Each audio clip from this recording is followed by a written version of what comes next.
Hi, Murphy. Morning. Hello, hello. Good morning from Canada. Yeah, All right, I'll start with the questions. Telling a legendary story of the Rohirrim in a film vividly depicting the grievance and conflict experienced by the legendary Kenny's family, which ultimately led to the tragedy of war. What deeper significance does this hold for us today and the society we live in? that's interesting. um, Brian Cox, the great Brian Cox, who voices the war Helm Hammerhand in the War of the Rohirrim. Actually, we did a panel today, and he spoke directly to that, and he said that's what struck him about the film, that warning that you know perhaps if we don't change and see the humanity in each other, we can easily that how easily that can tip over into a much more deadly conflict. And I do think that is there in the story, for sure. But hopefully, within Professor Tolkien's world, within his ethos and in the way in which he wrote, I think always he has a sense of hope. Hope is very, very important to him. Also, a belief ultimately in the goodness of at the heart of mankind. So, at the very end of the film, instead of wiping out their foes, they show mercy. And that's really interesting, I think. Thank you. In China, there's also a large and dedicated fan base for the Lord of the Rings series. I love However, China. some Can I tell you one of the very best premieres I've ever been to yes, was in Beijing. thank you. It was Good to hear. amazing. It was just incredible. Yeah. Mhm. However, some fans are often dissatisfied with 13 changes made in the film adaptations. Yeah. These individuals were often referred as the purists. They Yes. believe that staying as faithful as possible to original work is the best approach. Yeah. What is your perspective on those picky fans, and what would you like to say to them? I understand where they're coming from, is what I'd say to them. I totally appreciate it. This is a beloved work for them, and you know, I totally understand on some level not wanting to change anything either. However, unfortunately, the truth is, film is a very expensive business, to make. And as much as these films have resonated with fans of Professor Tolkien's work, in actual fact, most of the people who come and see them aren't particularly necessarily Lord of the Rings fans. So we can't just make the films for the fans. We have to make them for everybody, and that is often means someone who has no idea or knowledge of Middle Earth at all. What's important about that to understand, though, and what I would say to the purists is one, there's nothing we can do to destroy the books. The books will stand forever as this monumental, incredible work of genius by Professor Tolkien. And then secondly, what these films have very successfully done, even when we have changed things, is bring a whole new generation, a new audience to the books. There are many kids who see the films, and because they've seen the films, they go and read the books. And if you are a true Tolkien fan, that is only ever a good thing. Love to hear your story aside from that. What's the difference between script writing for animated films and script writing for live action films when it comes to classic fantasy stories? Do animated films have greater creative freedom? Uh, Not these days, honestly. I don't think there's very much you can't do in live action these days, given the state of CGI. But Mhm. and can I say actually that there is very little difference in the overarching way that you would tell a story on screen, whether it be anime or live action. It's pretty much the same process. You need to know what the story is that you're telling. You need to know where that story is going. You need to know what the values at stake at the heart of the story are.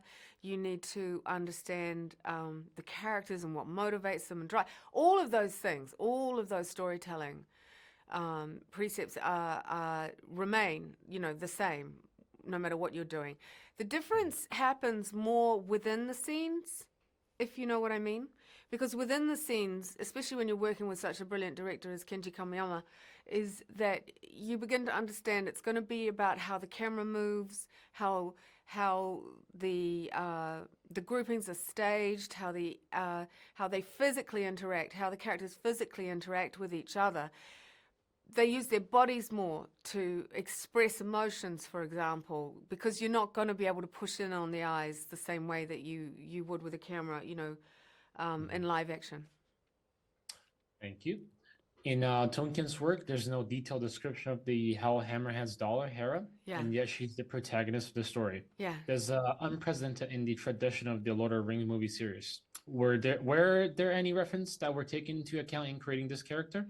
Yeah, there were. We obviously started with Eowyn, who narrates the film, and a shield maiden that Professor Tolkien himself wrote.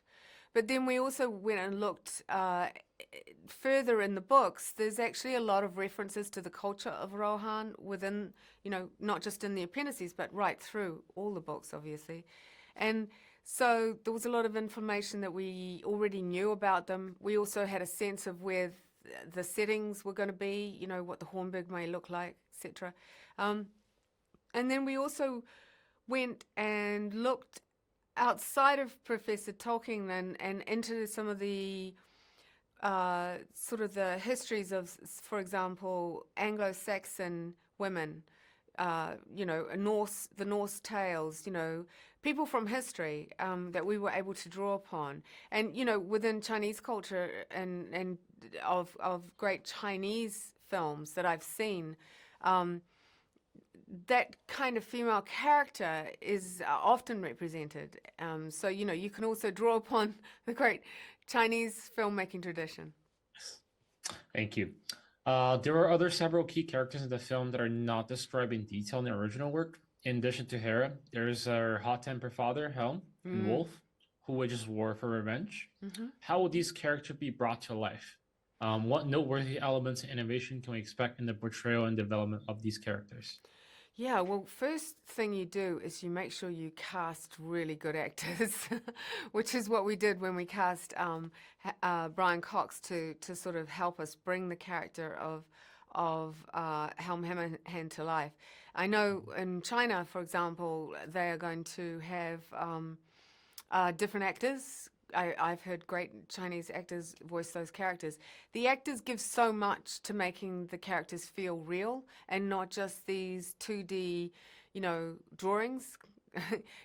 They help imbue life into the characters. So that's really important. And in the case of Helm Hammerhand, you need an actor who can take this warrior king from this position of believing he is in control, that this challenger can be easily put in his place, and he discounts the warning of his nephew Freylaf that maybe Wolf, the son of the man he's defeated, is stronger than he imagines, and that is a fatal mistake that he makes. And so during that process, we see him go from this powerful king to someone who's almost driven mad by grief, because the choice he made was the wrong one, and the war does not go the way he thinks it is, and he loses so much because of that.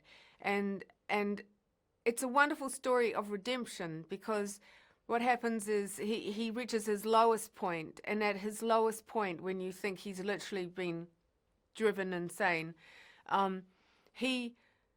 his daughter appears before him, and he begins to see that he has lost his sons, but she is still there. And not only is she there, but she's not giving up, and she's fighting for all of them. And I think what's cool about that is that it gives you a character that is then able to redeem himself, because he now sees that the line of his house did not just reside in his sons, but also in this brave, courageous girl, his daughter.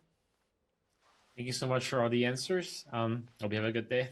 Okay, you too. Thanks. I enjoyed that. Thank you.